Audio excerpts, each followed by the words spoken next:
I guess so. So first off, I'd like to thank everyone for being here today. This is kind of our okay, cool. Yeah.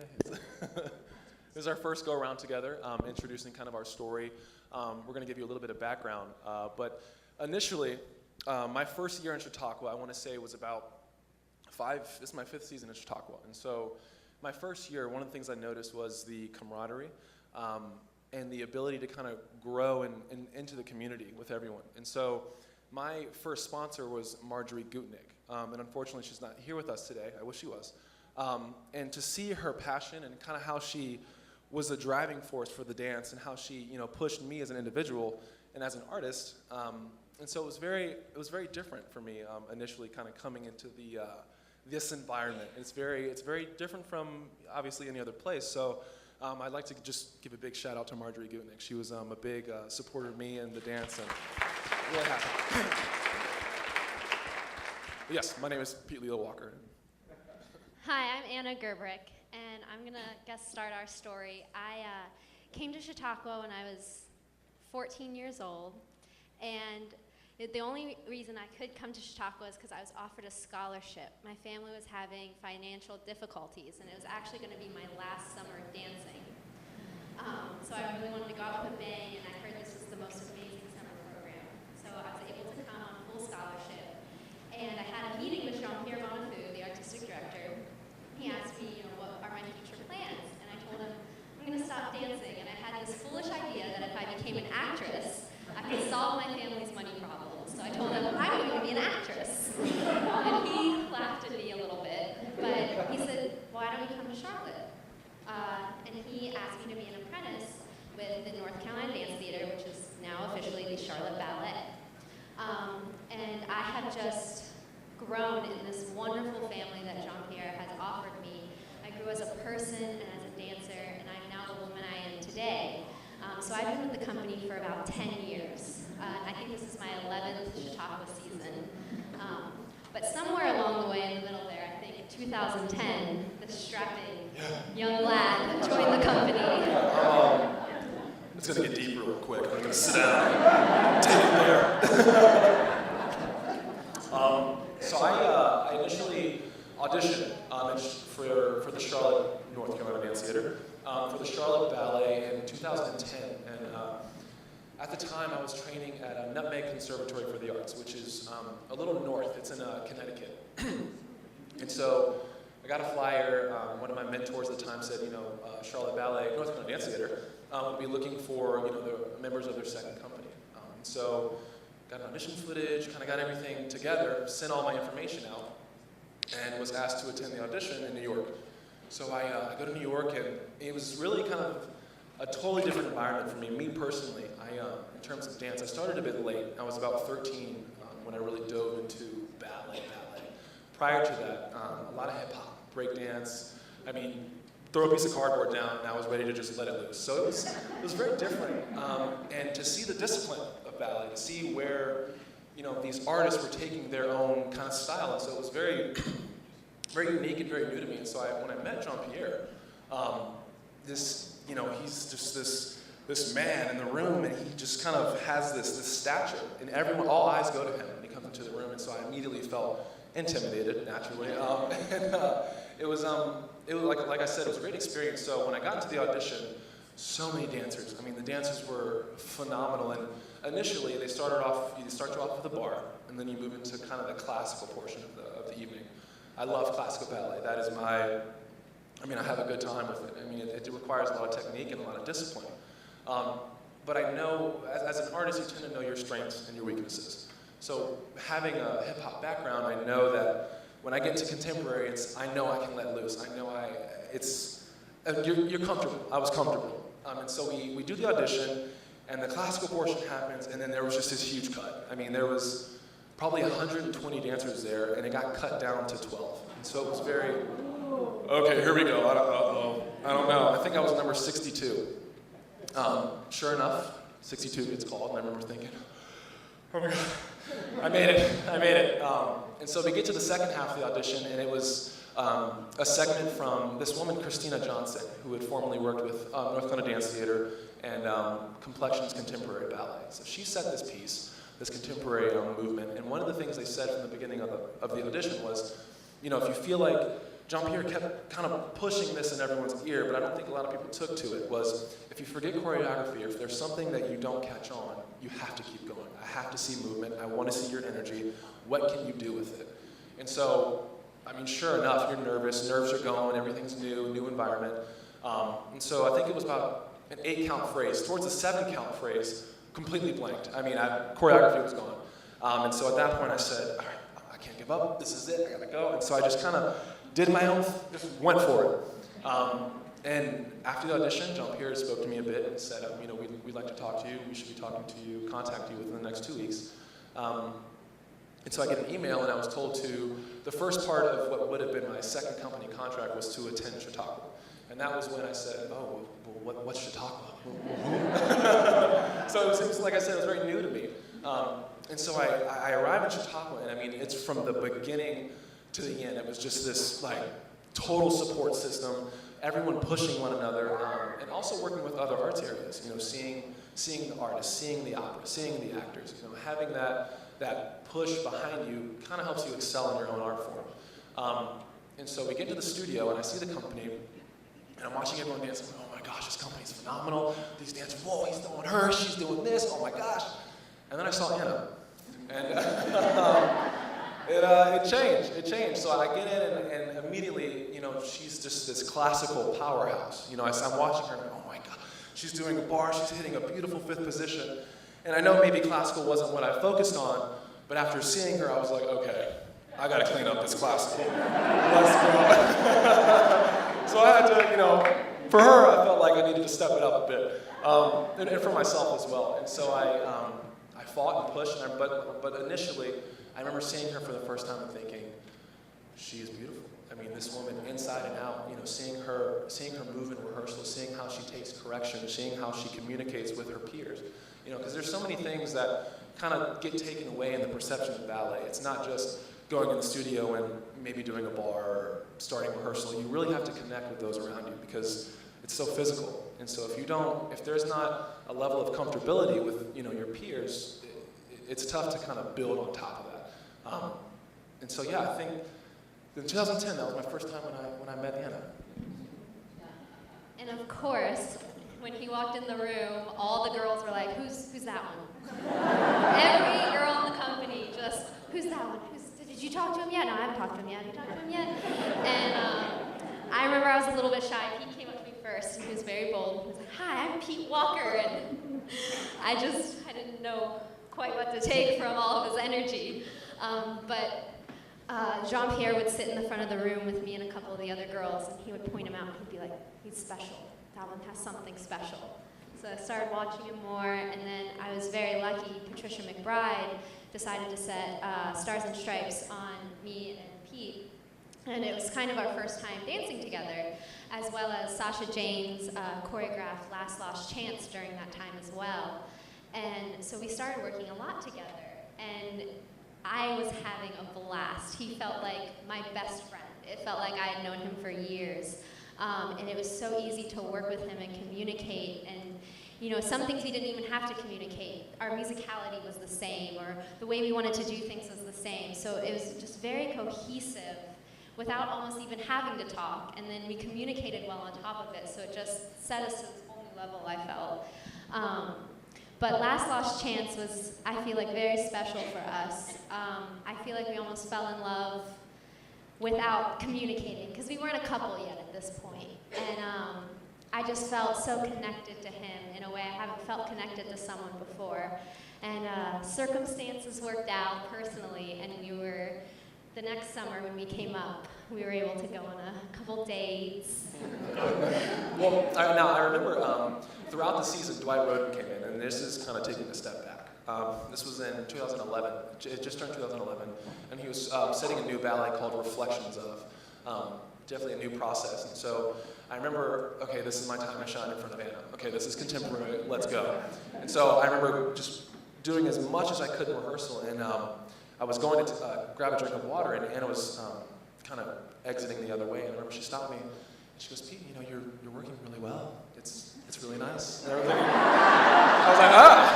it's nice, okay. Okay, so I felt pretty good. And so I remember thinking, okay, she thinks my contemporary is good. All right, let's see what else. And sure enough, Patricia McBride kind of tested us a bit in terms of our partnership and maybe where we could go with it, and that was with Stars and Stripes. So that was classical, and that was definitely a new experience. And the following year, we performed Sleeping Beauty together as well. And so at that time, we weren't together yet. It was still very kind of a plutonic partnership in a way. Just in and out of rehearsal, seeing each other every day. And then we got into Chautauqua, and I think it was my third Chautauqua at this point. So 3 years have gone by, almost 2.5, where we've just been working together in and out of the studio. And about 2 years ago, there was this restaurant, and I don't know if you know where the art gallery is, but it's just down the hill, across from Irwin Bay Cottages. And it used to be called Lakeside Thai. It was a Thai food restaurant. It was only there for, maybe 2 seasons. It came and left really fast, but I enjoyed it. And so I remember I'd go there quite a bit, and I became really good friends with the cooks there. And one of this guy's his name was Tao. And I said, Tao, I'd like to bring this girl for a date. What can I do? What do you recommend? Because me personally, I love the garlic chicken at that point. So I was like, I like the garlic chicken, but I think she's a noodle lady. He was like, bro, we're going to hook up the pad thai. I got you. I remember thinking, I'm going to get her an awesome pad thai tonight. So we had just finished rehearsal, and I said, Anna, I'd like maybe if you grab a bite to eat with me. Let's grab a bite to eat. And so we walked across the street, grabbed a bite to eat, and then we actually took the dinner back home. So we sat, I don't know if the Olympics or something was on. We started watching some sort of sport, ESPN. X Games. I love the X Games. So we started watching the X Games together, and then we finished our meal, and I kind of crept in. You want to go to Boxcar Barney's? Want to check that out? And he hit my weak spot, because ice cream is beyond my favorite food. So we go to Boxcar Barney's, and I don't know if anyone's been there, but it's kind of like a really old-fashioned. It's just like you just go and get just like a hunk of ice cream. And I think the smallest size is like a mountain high. So it's a lot of bang for your buck. But right across the street from Boxcar Barney's is the Chocolate Lake. And so I think I predetermined everything. I had everything planned out. And so we get ice cream, and I said, let's walk across to the lake. She's like, sure. So we walk across to the lake. And I remember we ate our ice cream, and there was a lot of, Canadian geese were around. There was a lot of Canadian geese, and I remember thinking, okay, so we're going back and forth with the geese and kind of frolicking. And I saw, we get down near the water, and we start skipping stones. Oh, skipping stones. Oh, yeah. He had it in there because I'd never skipped the stone, so he had to show me how to do it. Naturally. And so I'm like, I kind of get the biggest rock that I can. I'm like, check this out. Bloop, just sinks, doesn't even skip, just a nightmare. And so eventually, I get my groove going. I'm skipping the stones, and I say, Anna, why don't you take a shot at it? And she did.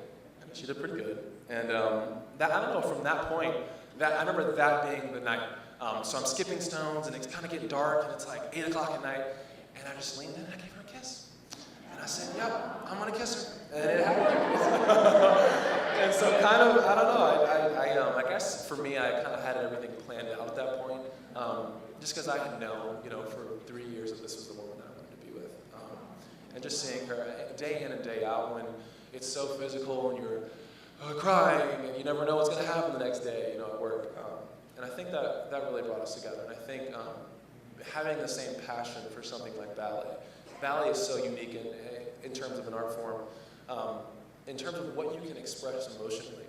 And so, any pas de deux that I would do with her, I'd wear my heart on my sleeve. I was ready to partner her. I was ready to just anything she needed. Sometimes she'd peek, I need your hand here, I need you to lift me here. Oh, yes, absolutely. I remember every detail that Anna needed help with. I was destined. So that was our first kind of, okay, we're together moment. Yeah. I think. Yeah. And then we came back to Charlotte and continued dating, and everything was going amazing. We just were having a blast. And of course, the not so great side of it is we were also facing the challenges of dating somebody in the studio, which we had kind of done, but not so seriously. So we were starting to figure out that there were a couple of challenges, like those days when you're in a fight, you still have to work together and be coherent for the choreographer in the front of the room because they don't want to stop for your fighting.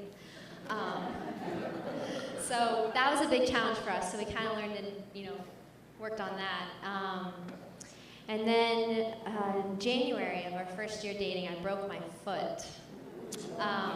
Actually, a really funny story. We were doing a pas de deux, and actually in rehearsal, in the same pas de deux, Pete dislocated his shoulder and tore his labrum, which I felt horrible about because he was lifting me. And then he got it back together. We went to do the show, and in the show, in the same pas de deux, I broke my foot. I broke her foot. Yeah. He didn't break my foot. So at that point, that was a challenge for both of us. I had never been injured before. He had never been injured before. We were in a relationship. He was amazing. I had a little dog, and I was up in an apartment, and I had stairs, so he pretty much moved me into his house he was staying at the time. And he completely took care of me. And my little dog, 'cause he had a little fenced-in yard. And I think that was a big turning point in our relationship on working through the challenges of dancing together, working together, breaking my foot. That was kind of like bringing our work home because, all I could think about was getting back and dancing. So we had a lot of challenges we worked through during that time. Definitely, and I think one of the biggest things is that when you get injured or when something kind of inhibits you, the natural reaction is to kind of ball up. You want to think about it, you fight it, and there's so many things that go back and forth in your head. Is this right for me? Am I on the right path? And so I was hurt, but I was still able to kind of do solos. I could still dance. Partnering was limited. And so Anna was staying with me, and I remember just wanting to keep us going. I remember just fighting. I get in the studio, and I'm like, all right, I'm going to do this jump for Anna. And, it was very hard for both of us, I think, because you get into a place where it gets kind of dark in a way. And so kind of pushing through that helped us kind of, in a way, grow together. Obviously, it was our first time we had kind of tested the waters of roommates, living together. And I think within that following summer, we ended up getting an apartment and living together. So it's been a journey, but like she said, challenges. I think some of the biggest challenges, and it doesn't quite happen in the beginning. I think when you first start dating someone that you're working with, it's very honeymoon. It's very exciting, and you're going to work with one another, and you're having a blast. And rainbows and bunnies. And sunshine. I mean, it's great. But it changes pretty quickly. I want to say within a year of us dating, there'd be times I noticed in rehearsal, we'd kind of butt heads. When you have a level of comfortability, you think, oh, well, it's fine. I saw her last night, I see her this morning. It's okay to kind of get snippy. It's not. It doesn't work. And so one of the things that I've had to learn is that when I'm partnering with someone that's not Anna, say they have a correction or something that they need help with, I'm very, okay, well, how can I do this? With Anna, it got to a point where it was like, babe, I need this. Oh, well, you just need this because, and we would kind of go back and forth. But ultimately, we hit a point, and I want to say it was probably last year or some point this year, and working together, I keep saying this has really helped us grow as artists, I want to say. And so when we had this, I remember there was one rehearsal where one of us got fresh with one another, and the rest of our day kind of just went south. It was a horrible, and it's tough when we both love what we do, and to kind of have a bad day, and you're having a bad day off of someone you love, and it's like, why? That's not cool. We don't need to be doing that. And so I think communicating was our biggest thing, being able to say, hey, babe, maybe we don't get snippy. Maybe we don't snap at each other. And it's kind of changed, how we work, because there's down days, and now we know. Now I know when Anna's maybe she's not having the best day. Where to, hey babe, how you doing? Your bun looks great today. I love your leotard. You have just these little positive things, these positive reinforcements. Kind of just keep it snowballing. It only helps. So I think just constantly boosting one another has really, really, really been a big help for us. Yeah, and you have to learn to just let it go. If we get in a personal fight at home, the moment we walk in that studio, it has to be gone. And same with if we get in a professional fight at work, when we get home, it has to be gone. Because we're not going to bring our work home. We're in love when we get home. We're no longer partners, working together. We're, in love, and we're going to have a beautiful life together. But I think I wanted to get to a main point. One of the things I think where we noticed it the most was last year. I don't know if anyone got to see Go West this year, but it's a big collaborative project. And I mean, it's completely different from rehearsing with a group of dancers all day long. When you see the actors, last year we performed in Romeo and Juliet. And so naturally, in the story, you're completely in love. And so it was different for us, because you're supposed to be portraying, this love fantasy. And, we get to an argument and it's like, well, we're in love and we're supposed to be in love in the ballet. How are we arguing right now? This doesn't work. And so I think kind of seeing how other arts areas took to one another and seeing, I remember seeing the actors. One of the biggest things for us, there was a guy, I don't remember his last name, but he played the actor Romeo, and his name was Brian. And he, right off the bat, as dancers, we go in the studio and you're used to getting a set count, getting an A, okay, maybe you mark through that once, and then you go at it. You do a full out the following run. With actors in the opera, it's very different. It's right off the bat. There's no, let's mark this section. Nope, they're giving it to you. So I remember there was a point where the dance Romeo comes on stage, and the opera and the actor Romeo turn around. And it's before the balcony scene, when Romeo sees Juliet, and the three Juliets were lined up. And remember, it was just a rehearsal, and it was day one. I walked into the studio, and they told me to walk upstage. And I walked upstage, and Brian and Yu Jung, who was the opera Romeo, they turned around, and both of them were almost in tears, and they were almost bawling. And I remember thinking, how are you guys into it? I need to go there. I need to get there. I'm not there right now. I thought we were marking. I thought this was just a quick run through.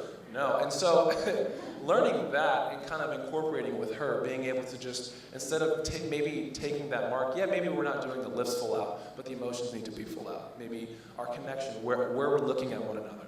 And I think it's, in a way, it's easier to do with someone that you're in love with, because there's that, I always want to look at her, so it kind of just works.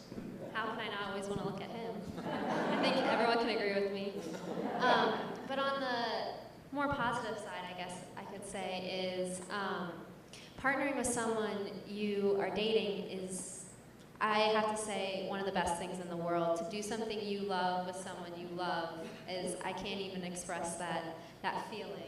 It's unbelievable, and one of the most special things to me is when someone makes something new on us, because I feel like we can really grow as individuals and it's almost a way to mesh the two of us together.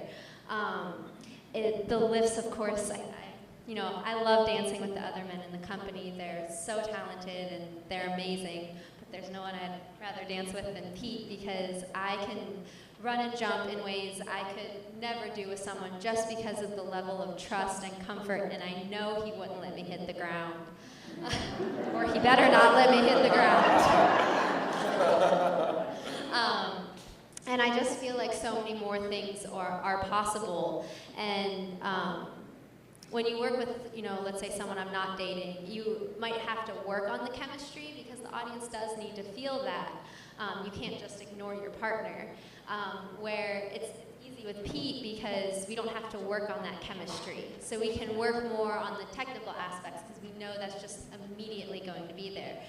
Where with other partners, your teachers or your artistic director will be like, well, you're not looking at them enough, or I need to feel the love, and that can be a challenge when you're not dating someone. Definitely. And so with that, we've had a few opportunities as partnerships. I think one obviously was Romeo and Juliet. That was Jean-Pierre Letting's performance together was just an incredible experience. Definitely an incredible experience for both of us. And outside of that, we performed at several galas, which one recently was in LA, and it was for the Debbie Allen Dance Gala. She had an event, funding and raising money, and she asked us to come out and perform. And so when we're at home, when we're in Charlotte, when we're with the Charlotte Ballet in our studios, there's a natural level that you can push, that you always kind of go to. And so when we go out to these galas, there's a new, I don't know what it is or what it's there's something about not performing with, maybe we're the only professionals of the evening.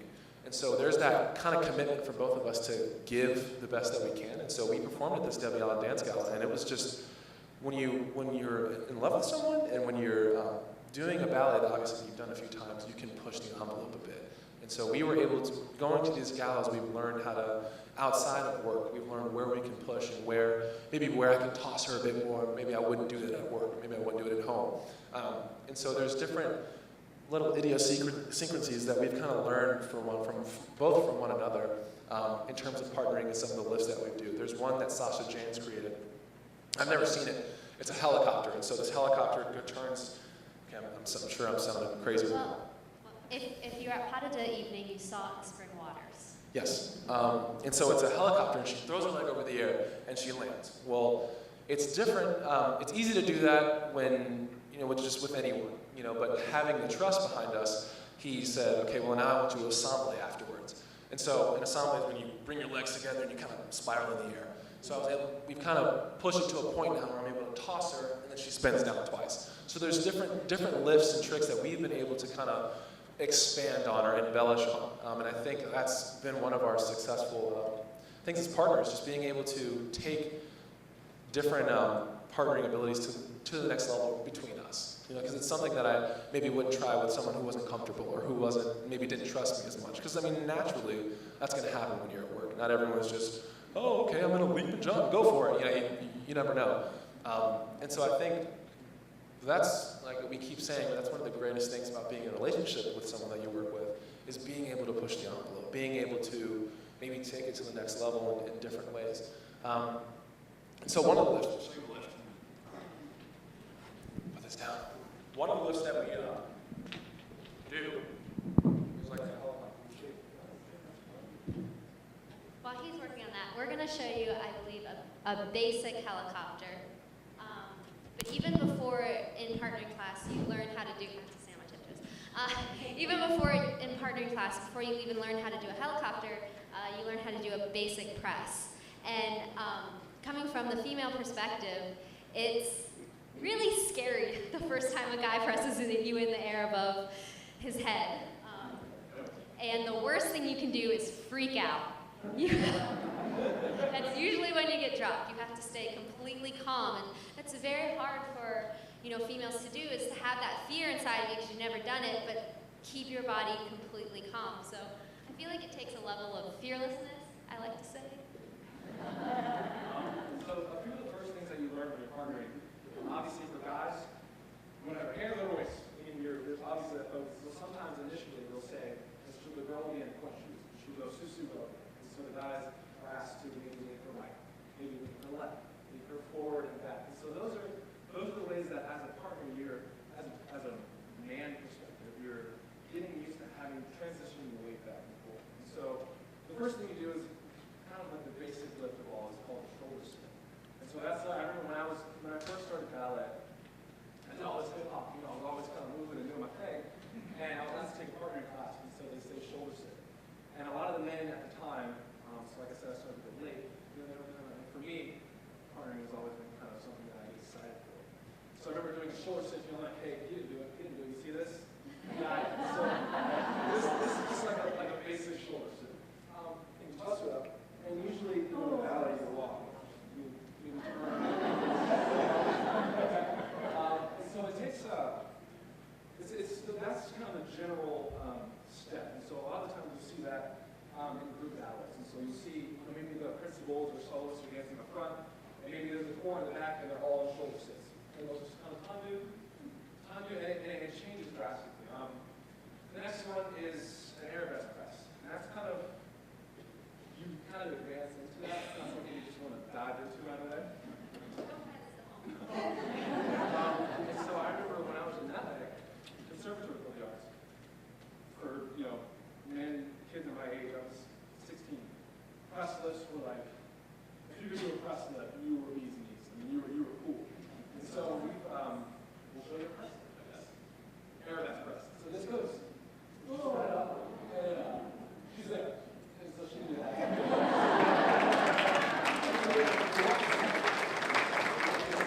Same with the shoulder sit. Usually that'll happen on like a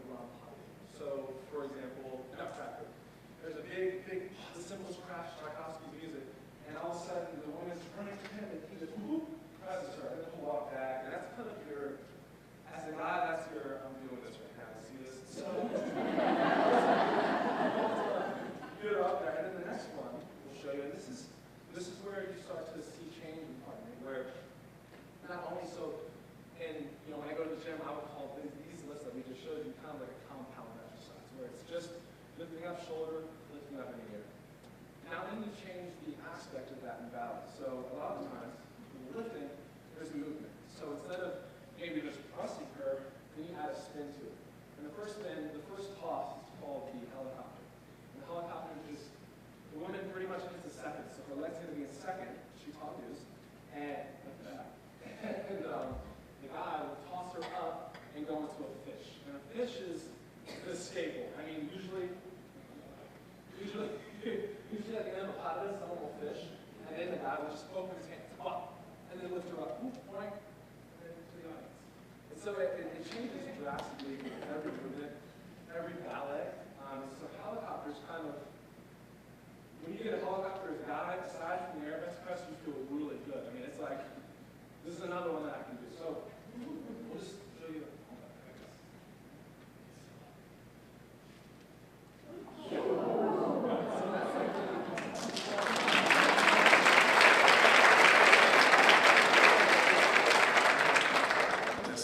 So the helicopter is very, kind of the first big lift that you'll learn with movement, because it's constantly changing. And so what we and have done with Sasha, being that we trust each other, I guess, we're taking the helicopter and kind of evolve it. So we'll do a spin out of it. So that changes a lot. And you can, in all these lifts, you can kind of do anything. I mean, you can transition from a shoulder sit into a fish, into a flick press. And so depending on the choreographer, they'll ask you, what are you comfortable with? What are you capable of? What can you do? And so they kind of just expect to see it right off the bat. You don't really have time to, okay, let me try, let me see if I can. You got to go. I mean, this is your job, right? And so those are some of the things that we've done. Do you want to try? Anyone? Let's try. So this is the next helicopter that we've kind of done with this.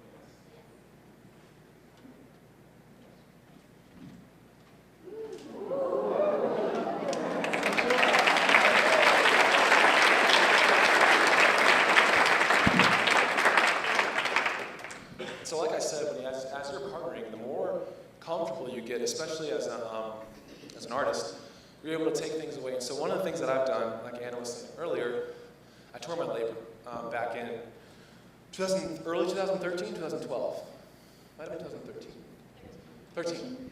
And so at that point, I said to myself, I don't want that to happen again. I don't want to feel like I can do a lift, and that's all I'm going to focus on at that point in time. And so I started going to the gym a bit more, and with a few other guys in the company, and having the strength as a male dancer. I mean, you have to be solid. I mean, there's so much focus on the variation, or is my feet really good, or is my fifth the best fifth that everyone has? And I think a lot of that gets taken away from partnering. And when you're partnering, you have to, obviously there's a level of confidence, but you have to have an ability to transition and go into different lifts and different movements. And so as I've gotten stronger, I've noticed that I've been able to kind of do things a bit more, like that lift you just saw. And so when you're, from a male perspective, when you get to a certain point where you know what you're capable of, so say I have Anna in an arabesque press. Normally you think, okay, walk forward, or just stay where I'm at. But as a male dancer, when you get to a point, obviously, where you're confident, and this happens across the board, they can start to do things differently. So they can have her in a press, but then, like Sasha asked me during Tree Hugger, now that I have her in a press, Ranage on your legs. And so you'll start moving as you're lifting someone. So in partnering, I think what I love so much about it is being able to do a big compound lift or a big toss, but still have the ability to progress with the choreography in the movement. So you're not just, I feel male dancers shouldn't even have to worry about their partnering. Their partnering should be at a point where they can just, it comes naturally, and they're focusing on the movement. They're focusing on the notes and the music, the choreography. It shouldn't be something where, okay, here's a lift, next big part of the ballet, lift. No, I think one of the greatest things about definitely working with someone that you love is that I have a level of comfortability with Anna where if I have her in a lift, I know I can do other things with it. So maybe I can move my legs. Maybe I can, toss her down, flip her, and try other things. And so it definitely takes a level of comfortability, but for men, focus and strength as well. I think that's overseen a lot of the time. Yeah, I have to say, as a female dancer, partnering is one of my favorite aspects of dance. And, my heart is actually still, even though I completely trust him and I knew that lift, there's something about doing those lifts that still gets your heart racing a little bit. It's kind of that roller coaster effect. But for women, a lot of it is, in general, this might be a little old school, but the woman wants to feel taken care of. She wants to feel like that she can run and fly over there and the guy's got her no matter what. And that she can, do an extra little balance or a turn and the guy's gonna be there for her. And so for a woman, it's about, feeling that that guy is just behind her 110%. And it's really amazing when you have that connection with someone where they can almost read your mind. Where he can tell if I'm gonna balance a little bit more before he offers that hand, or I'm gonna do that extra pirouette before he stops me. So that's just, you can just dance so freely, and that's what a woman wants to be able to do when she's being partnered. Also, a lot of young girls think when they're being partnered, the guy's doing it, so I can just not really be there. Which isn't the case at all. I was always taught, which has come extremely, in handy in my professional career, is that you should be able to do it on your own without the guy. I mean, obviously the helicopter you can't do on your own without the guy. But when I was younger and I was first in the company, I would go through my pas de deux by myself and to see if I could do them by myself. But there's also a level where you don't want to help too much. There's a very fine balance because you have to let the guy do some of the work, because that's what they're good at, more than that. But it's just that you just want to feel free, and that the guy will be there no matter what. Definitely. And like she said, timing is very essential. In terms of knowing where your weight is, how to balance yourself, I think one of the biggest things as well is that I've lifted women much smaller than Anna. I mean, and Anna's pretty tiny. I've lifted smaller than her, and I've been like, so it's very, the woman really has to be in control of her weight. She has to know where to distribute, where to maybe take her plie, and timing as well. If maybe you're not experienced, when a guy goes to a press, maybe the girl will do a quick plie and try and jump. For a guy, I need that time. And that's where communication comes in, where it's, okay, let's take a deeper plie, here we go, try it, bop. And so you have to, there's such a fine level of communication, continuously, from the get-go. I mean, if you're kind of going into a partnership, especially if a new choreographer's in front of the room and you're just going through the motions, doing the movement, I don't think there's a high level of success. I mean, you have to know the ins and outs of one another before you dive into something that maybe you can get injured. And that's another thing with partnering, is that it's very, if you're not in sync, if you're not focused, when you step in the studio, it's very easy to hurt yourself as a dancer and maybe hurt your partner. And that's one of the things that I've had to learn, especially when I injured my shoulder. I wasn't working out at the time. I wasn't doing much outside of dance. I'd show up to work and do my thing.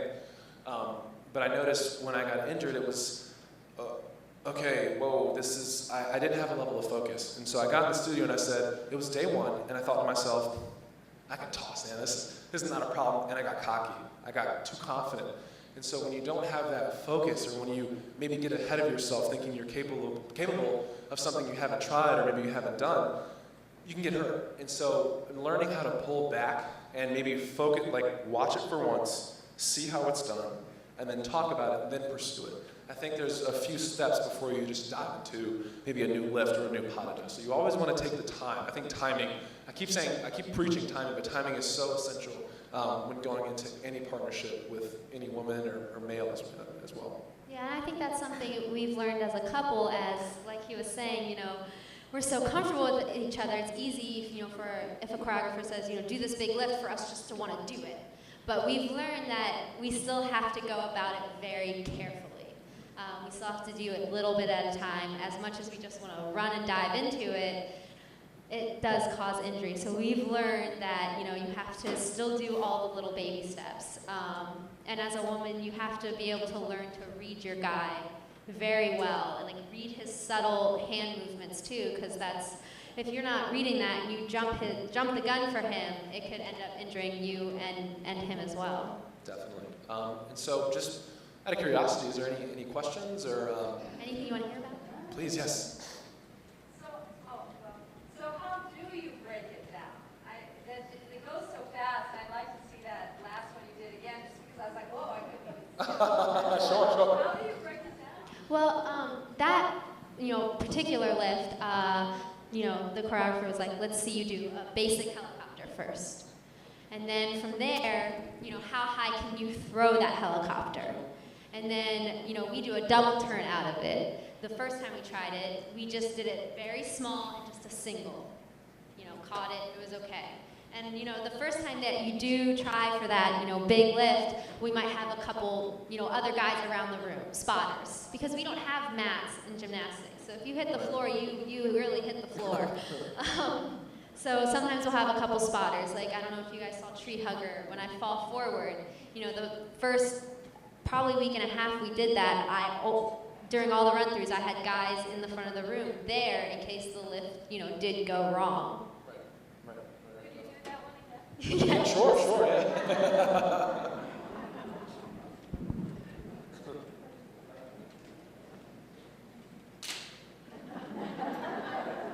I'm going to tie my shirt up so he doesn't get hurt.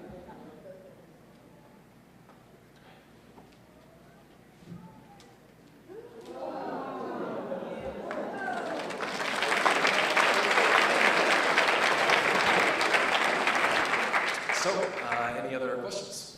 Yes. Have you ever taken an inspiration from McBride and Jean-Pierre in their marriage? Always. Of course. Always, Actually, definitely. When I was starstruck when I came to Chautauqua because I had grown up admiring Patricia McBride and Jean-Pierre. I had just watched them do, I think, Who Cares on a video. And I remember when I first approached them here in Chautauqua, I could hardly speak. I was like, oh. They're incredible to me, and their careers and their personal lives were such an inspiration to me.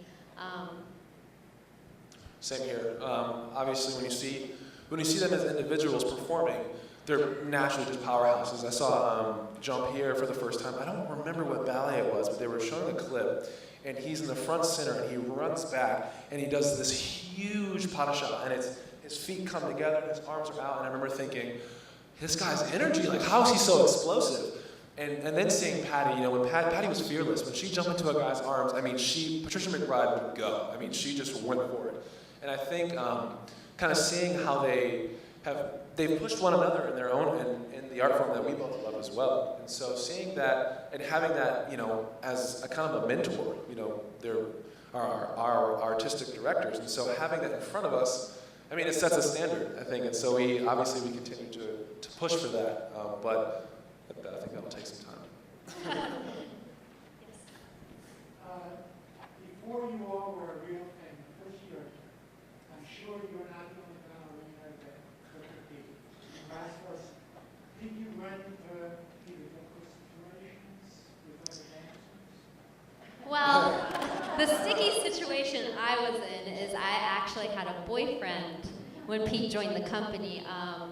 He wasn't a dancer, so luckily that didn't cause too much drama.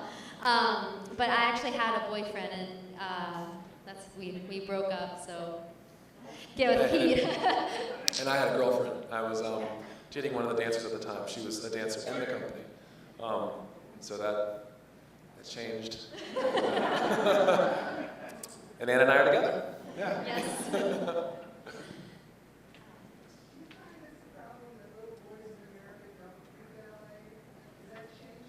I think it's definitely changing. I don't think there's enough, especially for young men. I know, for example, my nephew, he is all over the place. He's about 4 years old now. And I already have him kind of doing some pliés. I'll have him do some pliés in the living room, and he'll kind of spin around. But initially, I think there's definitely a lot more. When I was growing up, there was probably me and one other guy in my studio. And that was pretty much it in terms of the ballet classes. So I think, I know now, the young students at SAB, I mean, I think there's like 8, 9, 10 young men there. And so I think that it's definitely rising, but I don't think that there is enough focus on getting these young men into ballet. I think because there's such a drive to maybe go to baseball, hockey, football, you know, so many, that's what I did myself, I did football. But ballet has such a level of discipline that I don't, in a way it's similar to martial arts in terms of the discipline and the focus that it's required. And so I think having that, I remember initially I just did hip hop. And so hip hop, you have a focus, but I mean, you have to be free. You have to know how, it's your own style. And so going to ballet, everything was very cookie cutter. Everything was like discipline, and this is how it is. And I remember I'd be in the back of the studio, kind of doing my thing, and I'd always either get kicked out of class or, you know, it was different. And so I think it kind of helped. It helped actually my hip hop. It helped improve the isolations, you know, ticking and like doing different pop and lock moves, because it is so disciplined and it's very structured, and you have to learn how to spot, use your head. And so I think being a young dancer, especially a young male, going into other, even if they don't pursue ballet, I think taking ballet at a young age helps amplify other, even sport areas like football, baseball, you know, other things like that. Yes. How do female dancers take care of their feet without injuring them permanently? Oh, I'm actually very lucky. I get very few blisters. My feet still aren't pretty, but I get very few blisters. You have to do a lot of exercises, even young, even before you're even in point shoes. My teachers had me doing where you have to pick up the marbles, or you have to like scrunch the towel. You have to do a lot of releves, one-leg releves. There's also, I don't know if anyone's heard of a TheraBand. It's pretty popular in physical therapy. You have to do a lot of TheraBand exercises, strengthening the sides of your feet in the front, and you just have to make your ankles very, very strong. And also, you know, a lot of the misconception with point shoes is that you're up and you're in them, but that's how you injure yourself. You have to, you know, still pull out of your point shoes. So even when you're on point, you can't be relaxed. You have to constantly be using all of your muscles. But then, of course, there are, you know, the accidents where you break your foot. I actually broke mine because they said my muscles were too tight. I was almost like I was strengthening almost too much and not stretching enough, that it pulled the bone out of place and cracked it. So you have to, there's a balance of stretching and strengthening.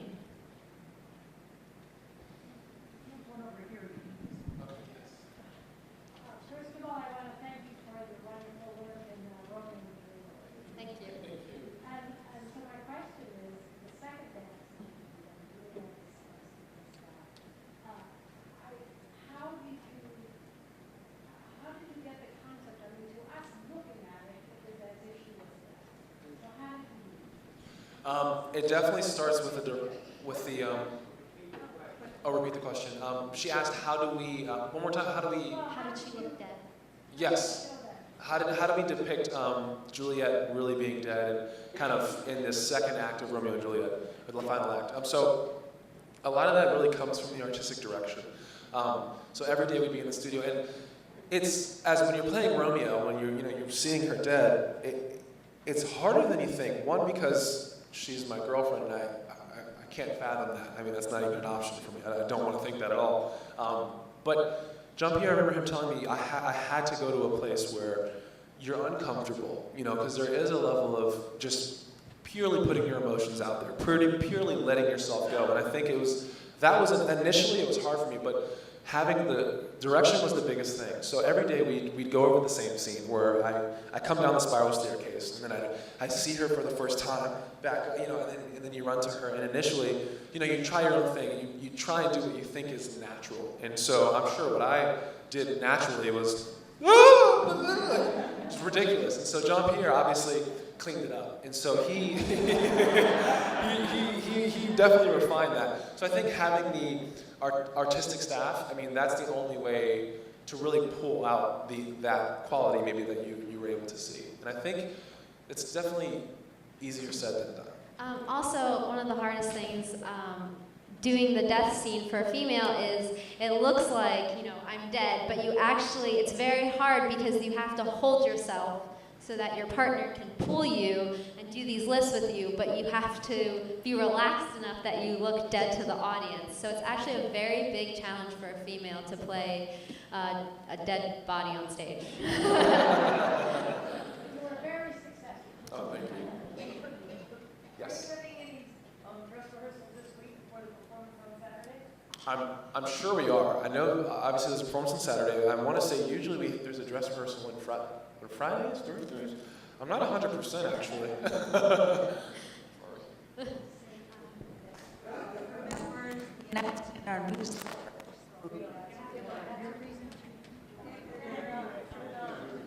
She said that's a reason to join because they put all that in the newsletter. Yeah. Yes, in the far back. If I was a genie in a bottle, and we could see the future, tell me where you would be in 25 years. Oh. Together. Yeah, together. Married. Awesome.